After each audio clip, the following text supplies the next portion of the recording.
Hello, everybody, and welcome to another edition of Charts with Dan. We have a lot of numbers to break down, and we're going to look at the weeks ahead and the holiday box office to see if it could help 2024 reach a very important milestone.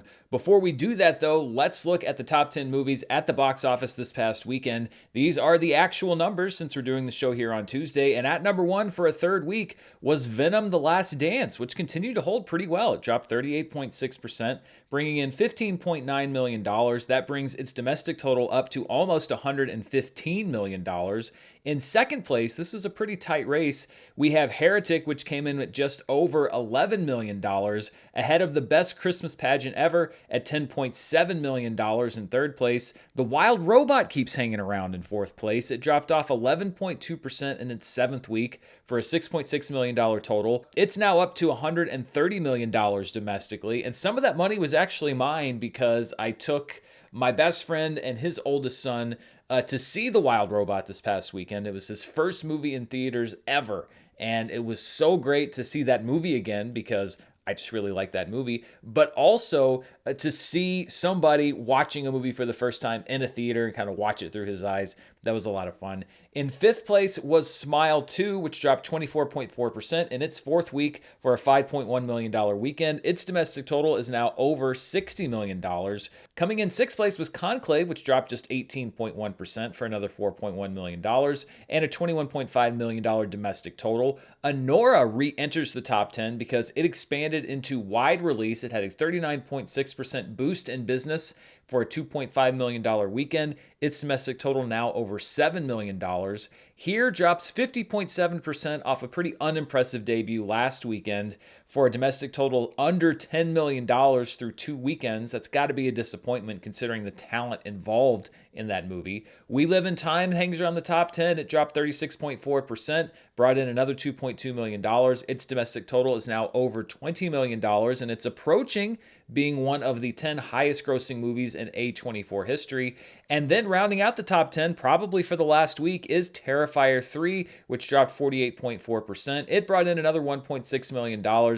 Its domestic total now over $50 million. The trajectory of this series has been so impressive, and the fact that an unrated film is at over $50 million domestically is very, very impressive. All right, so let's take a look at some of the movies that were in the top 10, and we'll look first at Venom and how this third film is performing against the other two movies in the series. And what we're seeing basically is a performance that is very similar to the other two films, just much, much lower. You can see that Venom and Venom Let There Be Carnage, the top two lines there, we're still at this point very close as far as box office gross, but also much higher than what we're seeing with Venom: The Last Dance, which is performing about the same day to day and weekend to weekend. There's just been a big drop off between the second movie and the third movie. I guess if you're looking for some good news, it's not a Joker folie à deux type graph where you have the first movie going like this and the second movie, in this case the third film, just flatlining. So I guess, silver linings, etc. We're not seeing a drop off as far as overall performance in the sense of the movie dropping weekend to weekend more than the other films. It's just not performing as well overall domestically. Heretic opened in second place, and it actually was the third best wide opening for A24 ever. They've been moving more and more into bigger releases. They had their biggest wide opening ever earlier this year with Civil War at $25.7 million. In second place was Hereditary, which got a big mainstream push, although the audience generally didn't react very well to that film. Not a wide audience movie. And then we have Heretic there in third place at just over $11 million. It came in ahead of Talk to Me, which opened at $10.4 million. Uncut Gems is in fifth place. Now, it opened in limited release. That $9.5 million is when it expanded to wide release. The Witch comes in sixth place, followed by The Green Knight. Maxine, which also came out this year, is at number 8. Midsommar is at number 9. And Everything Everywhere All at Once is at number 10. Again, that's when the film expanded into wide release. So when you look at A24, 3 of their top 10 opening weekends ever in wide release all happened this year. So you can see that push that they're making to still be a small-ish studio, but also to start pushing more films out to wide release. Dropping out of the top 10 this weekend, we had 3 films. Beetlejuice is out after 9 weeks, and then we have 2 films from India that are out after just 1 week. Bhool Bhulaiya 3 and Sing 'Em Again, although they are still performing well in limited release, which we'll look at in just a little bit. Looking at the biggest theater count changes for this past weekend, Hit Pig lost the most theaters. It lost 1,118. It actually opened outside of the top 10 back on the weekend of November 1st, but it is not a major studio release. It did not have those 2-week guarantees, and it lost over half of its theaters in weekend number 2. We Live in Time is also shedding theaters. It lost 1,099 of them, although it's still playing in 1,865. Beetlejuice lost a little less than half of its theaters, 1,043 of them. Anora expanded by 851 theaters, so after a few weeks in limited release, it's now in 1,104 total. And Terrifier 3 began shedding theaters. It lost 794 of them. It's still in 1,563.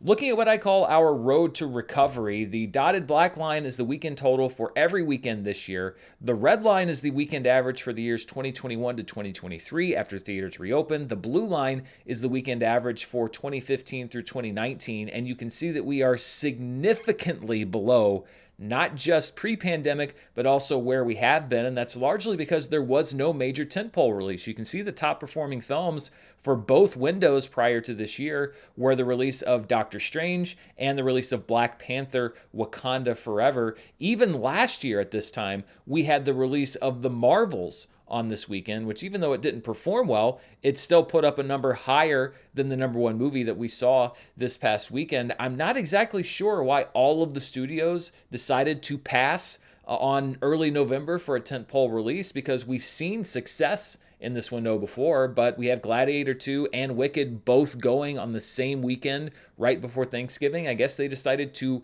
strategize and put those 2 movies out at the same time, and I've already seen the memes and talking about Glicked and trying to replicate the Barbenheimer phenomenon, so maybe that will work, but what we're seeing here is a sharp drop-off from where we've been traditionally on this weekend in November, and it just puts that much more pressure on the holiday season. And I actually want to talk about that a little bit because we are going into the final weeks of the year. The holidays are traditionally one of the biggest movie-going times of the year, behind really only the summer box office season. But we're also lagging significantly behind where we have been, and especially where we were last year. This is the cumulative domestic box office from January through October for every year from 2015 to 2024. Of course, 2015 through 2019, you can see that we were way above where we have been, the high being back in 2018 when we were at $9.7 billion in domestic box office through 10 months.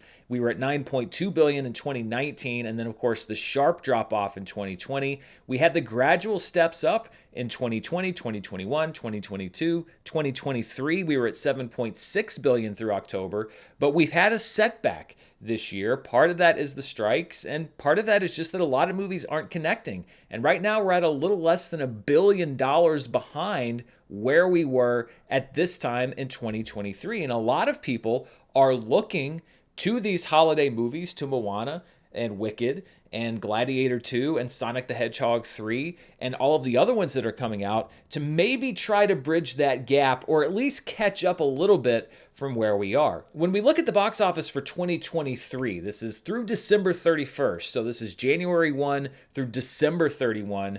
Last year, we were at $8.9 billion total. Through today, we're at $6.8 billion total. And the question is not really, can we get to where we were last year? I don't think that that is achievable, but can we make up some of that ground? And I think that a good benchmark, kind of a moral victory for Hollywood right now, would be if they could get to $8 billion in 2024.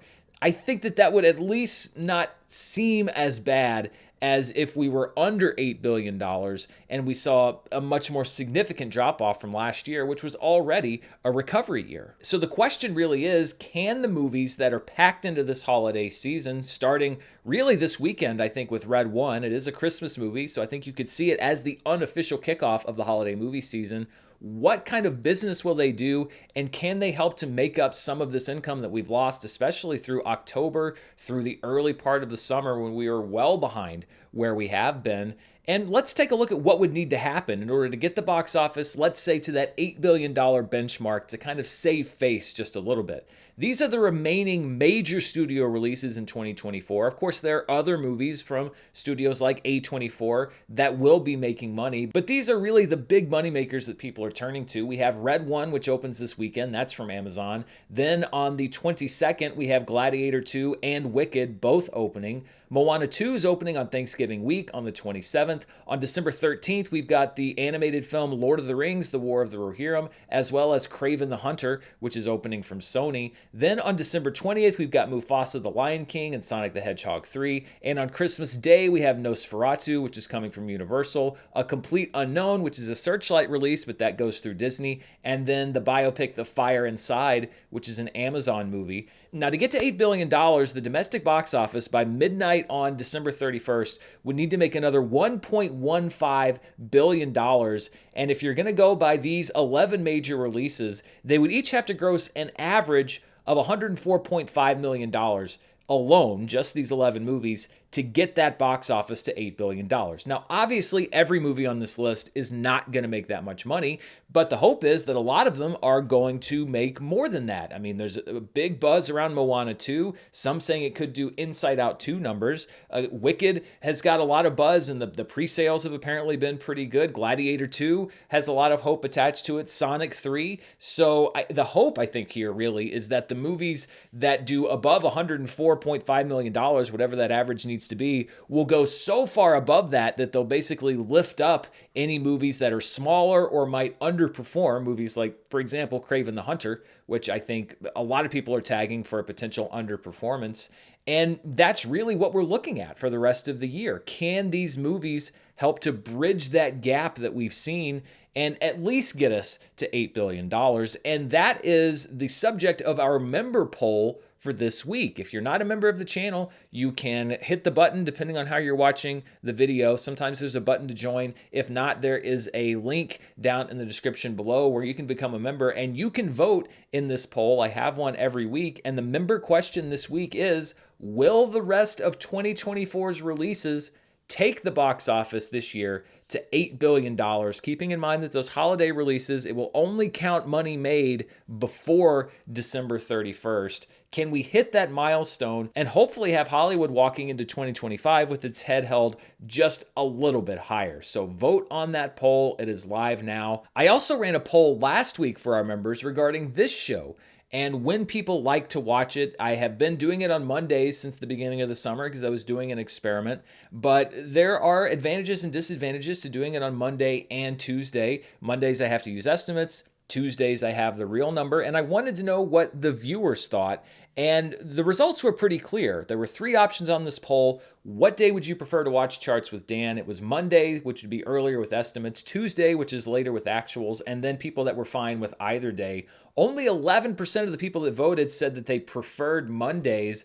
49% of people who voted actually prefer the show on Tuesday. That's almost a plurality of all of the votes that were cast. And then 40% said that they were fine with either Monday or Tuesday. So really 89% voting for either do the show on Tuesday or do it on either day.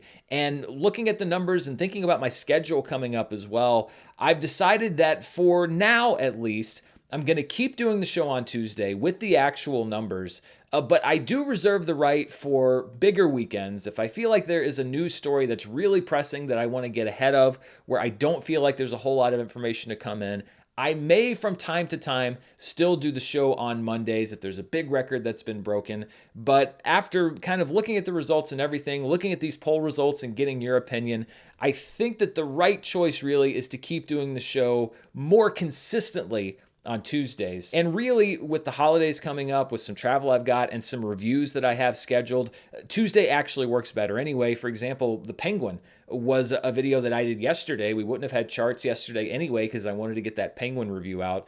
So yeah, Charts with Dan, I hear your votes. I hear your voices. We're going to be on Tuesdays for most weeks going forward, and then we'll see how that works throughout the rest of the year and, of course, into 2025.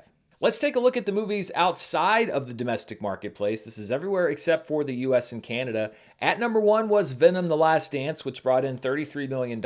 In second place was Red 1, which actually got a jump in some international markets, including China, where it didn't perform exceptionally. It brought in $26.6 million in those international markets. This was a movie with a very big budget, and if Amazon is really looking to reap the benefits of theatrical releases, then Red One's going to have to do well domestically and do well around the world, at least better than we saw in this first weekend. In third place, I'm so envious of my friends over in the UK.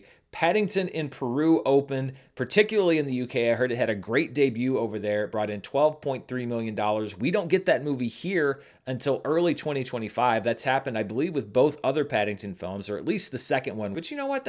I get it. It completely makes sense because Paddington's like a British icon, so you guys should get that movie first. In fourth place is a film from China called That Untold Story, which brought in $11 million. It's a love story between an art expert and an undercover cop. And then in fifth place was Bhool Bhulaiya 3 from India, which brought in another $10.9 million. When you take the worldwide numbers and the domestic numbers, throw them together, we get our top 5 films around the world. And at number 1 was Venom: The Last Dance, which brought in $48.9 million, a 48% drop worldwide from last weekend. Its worldwide total is now approaching $400 million, so the worldwide numbers really boosting the third Venom film. Red One is in second place at $26.6 million. The Wild Robot takes third place with $15.6 million. Its worldwide total now getting close to $300 million. Heretic comes in fourth place at $12.6 million, mostly from its domestic debut. And then Paddington in Peru comes in fifth place with $12.3 million, and that's also its worldwide total thus far. I am excited to add my money to that total because I love both previous Paddington films. Looking quickly at the Spider-Verse franchise as far as worldwide box office totals, Venom: The Last Dance has now surpassed the worldwide total of Spider-Man Into the Spider-Verse back in 2018. Of course, we saw a big jump from the first Spider-Verse film to the second Spider-Verse film, but it's still lagging pretty far behind Venom: Let There Be Carnage. It needs to do a little over $100 million more at the worldwide box office. So we will see in the weeks ahead if it can match or at least get close to that $500 million mark set by the previous film. We've got a lot more numbers to break down, but before we do, I want to thank the sponsor for this week's show.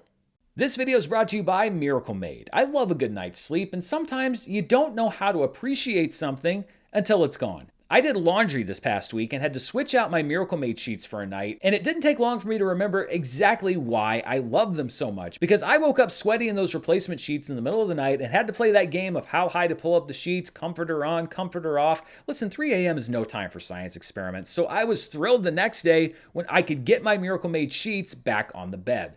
Miracle Made sheets are made with silver-infused fabrics inspired by NASA and are thermoregulating to keep you at the perfect temperature all night long, all year long. And I don't have to worry about switching them out all the time because they're also made with fabrics that prevent up to 99.7% of bacterial growth, leaving them cleaner and fresh 3 times longer than other sheets. Plus, they're incredibly soft and comfortable. So soft and comfortable that I actually put my money where my mouth is today and ordered a second set so that I don't have to worry ever again about sleeping one more night in any other sheets. Go to trymiracle.com/Dan to try Miracle Made sheets today, and whether you're buying them for yourself or as a gift for a loved one, if you order today, you can save over 40%. And if you use our promo code Dan at checkout, you'll get 3 free towels and save an extra 20%. Miracle's so confident in their product, it's backed with a 30-day money-back guarantee, so if you aren't 100% satisfied, you'll get a full refund.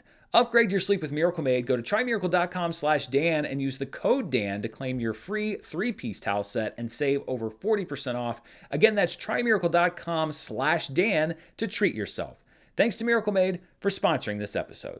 Let's take a look at some of the specialty charts from the past weekend, and we'll start with the per theater averages. At number 1 was A Real Pain, which was number 1 last week. It brought in just over $24,000 in 12 theaters. It sees a big expansion this upcoming weekend. In second place was Bird, which played in just 1 theater, but brought in $20,146 in that theater. Also playing in just one theater was a 4K re-release from Janus Films of Il Grido, which is a 1957 Michelangelo Antonioni film. It brought in $6,536 in one theater. The documentary Luther, Never Too Much stays on the chart. It brought in $4,783 per theater in 9 theaters. And then Venom: The Last Dance rounds out the top 5, bringing in just over $4,000 in 3,905 theaters. Looking at the top 5 films in limited release, so this is 1,000 theaters or fewer domestically, Overland, The Sacred Kingdom comes in at number 1. It was in 621 theaters, brought in about $1.1 million. This is the latest installment of an anime series that debuted back in 2015, and this was also the first Overlord film to not be a recap of the series, but a new story that takes place within the series' 4th season. In second place is Sing 'Em Again, which brought in $784,000 in an unknown number of theaters, followed by Bul Bulaya 3, which almost matched it, $768,000. Small Things Like These, starring Cillian Murphy. It's a movie I've heard a lot about. It's actually expanding to my region this upcoming weekend. I'm going to try to check it out if I can. It brought in nearly $600,000 in just over 800 theaters. And then in an unknown number of theaters was the special event Andrea Bocelli 30, The Celebration. It brought in a little over $478,000. Let's take a look at the fall holiday box office. This is the domestic box office post-Labor Day to the end of the year. And Beetlejuice remains on top easily at $293.5 million. The Wild Robot is in second place at $130.8 million, although Venom: The Last Dance is closing that gap. It's in third place at $114.4 million. Smile 2 moves up 2 spots to number 4. It's at $60.6 million. That bumps Transformers 1 down to number 5, and Joker Folie à Deux down to number 6. Terrifier 3 remains at number 7, followed by Speak No Evil and We Live in Time. And entering the fall holiday box office top 10 is Conclave at $21.5 million, which drops The Substance off of the top 10 list. Still, for a movie like The Substance to make as much as it did with a distributor like Mubi is pretty impressive. Before we look at the streaming numbers, I want to take a look at a weekend in box office history. I'm bringing back the box office flashback this week, and this was hard for me to believe. We're going to go back 10 years to the weekend of November 7th through the 9th, 2014, which saw the release of 2 movies. One of them was Big Hero 6, which opened at number 1 with $56.2 million. And the other one was Interstellar. It's hard to believe it's been 10 years since that Christopher Nolan film was released. It brought in $47.5 million to open in second place. In third place was Gone Girl in its 6th week of release, which brought in $6.2 million. That put its domestic total close to $150 million. Then in fourth place was Ouija with $5.8 million. It was on its way to a domestic total of $50 million, which was enough to inspire a prequel that was directed by an up-and-coming horror director named Mike Flanagan, who's gone on to bigger and better things. And in fifth place was Fury with $5.6 million, on its way to a domestic total of $85.8 million. And in place of adjusting for inflation, I'm instead going to ask you a trivia question. It feels a little bit like Blue's Clues.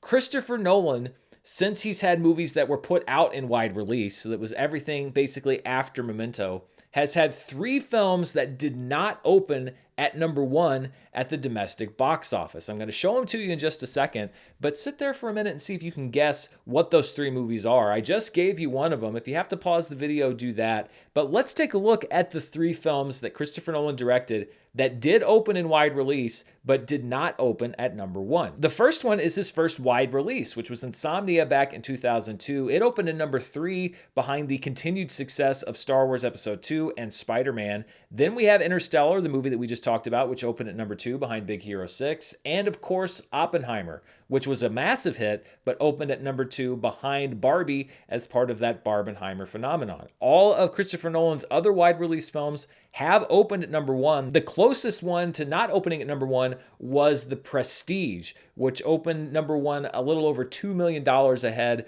of the continued performance of The Departed several years ago. But still, pretty impressive track record for Christopher Nolan, especially considering that many of his movies were not franchise films. So that takes care of the box office numbers. Let's take a look at the world of streaming, and we'll start with the latest numbers from Netflix. This is for the week of October 28th through November 3rd. At number one, staying at number one, is the film Don't Move, which racked up another 27.98 million views. Then we have Time Cut, the nostalgic horror movie, which opens in second place at 22.9 million views. Family Pack stays in the top three at 12.32 million views. These are all Halloween-centric films, which makes sense because this was the week of Halloween. Hitting the top 10 in its second week of release is Tyler Perry's series Beauty in Black, which put in 8.74 million views. Then we have the film Hijack 93, which came in at 7.31 million views. This is a film from Nigeria about four men who hijack a plane in opposition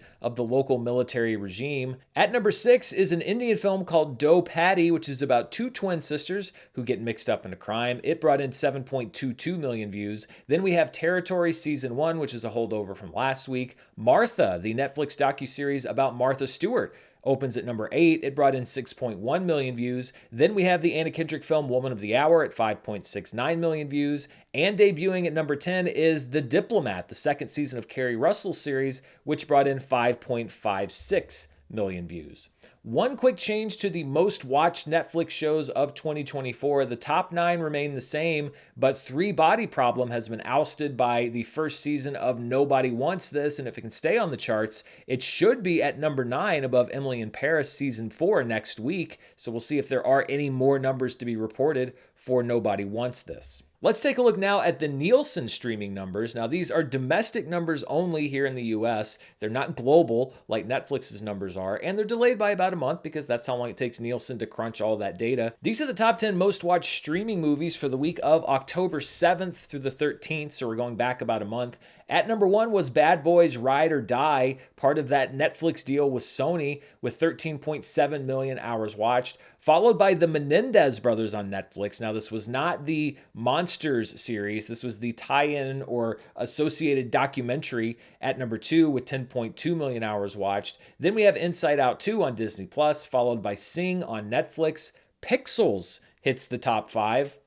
All right, 5.2 million hours watched, followed by the Garfield movie at number 6. Then we have the debut of the Netflix original film Lonely Planet with 3.5 million hours watched. As we got further into October, I guess it's no surprise that Hocus Pocus hits the top 10 on Disney Plus with 3.4 million hours watched. Then we have Salem's Lot, the 2024 remake on Max, which brought in 3.45 million more hours, and the Netflix original film Trouble at number 10 at 3.35 million hours. Looking at the most watched streaming shows for October 7th to the 13th, at number 1 is Love is Blind, which brought in 20.4 million hours watched, although right behind it was the debut of the new season of Outer Banks on Netflix at 19.8 million hours watched. Monsters, Lyle and Eric Menendez is at number 3 at 15.8 million hours watched, followed by Bob's Burgers at number 4 and Bluey at number 5. Nobody Wants This is in 6th place, followed by Family Guy and Grey's Anatomy. SWAT is a show that's been on this chart in the past, but we haven't seen in a while. It comes in at number 9, followed by SpongeBob SquarePants on Paramount Plus with 9.8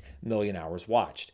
These are the top streaming shows as far as watch time per available episode. Now, people keep asking about this. It says Nielsen top 20 streaming shows. That's because these are the 20 top shows sorted by watch time per available episode. So you're only seeing the top 10, but I'm pulling from the data of the Nielsen top 20. At number 1 is Monsters, Lyle and Eric Menendez with 1.76 million hours watched per episode, followed by Nobody Wants This at 1.31 million hours watched per episode. Agatha All Along was one of Nielsen's top 20 shows again. It fell off the chart last week, so we have another 1 million hours watched per episode. Tulsa King is in 4th place, followed by Outer Banks. Lord of the Rings of Power is in 6th place as it wrapped out its second season with 390,000 hours watched per episode, and we're going to break down the season numbers for that show in just a second. Love is Blind is in 7th, followed by Only Murders in the Building, Unsolved Mysteries, and Bluey. And let's talk about the Lord of the Rings of Power, because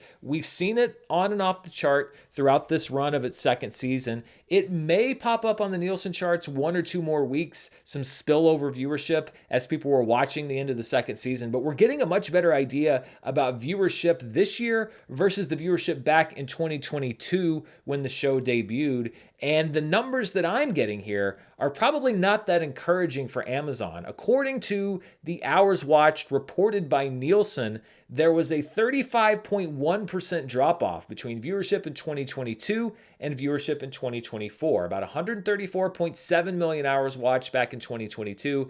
There's been 87.4 million hours watched in 2024, keeping in mind that the way that Nielsen does the numbers, those numbers also include people that were rewatching for the first time season 1, as well as the new episodes of season 2. Now, if it hits the charts, then we could see that mitigated a bit to maybe a 33% or a 30% drop off, but I can't imagine that Amazon is happy with a drop off this big for a franchise this large that they invested this much money in. Now, it's not unusual for there to be a drop off from season 1 of a buzzy show to season 2, but keep in mind that season 1 of Rings of Power also didn't really blow the doors off ratings wise. It did okay, it did fine, but it wasn't a phenomenon like you'd see with, for example, Squid Game or Wednesday, where you had all-time numbers, and if the second season drops 30%, let's say, you're still getting great numbers. You're not falling from that height with Rings of Power, and I'm going to be very interested to see what moves they make with the show going forward, if any,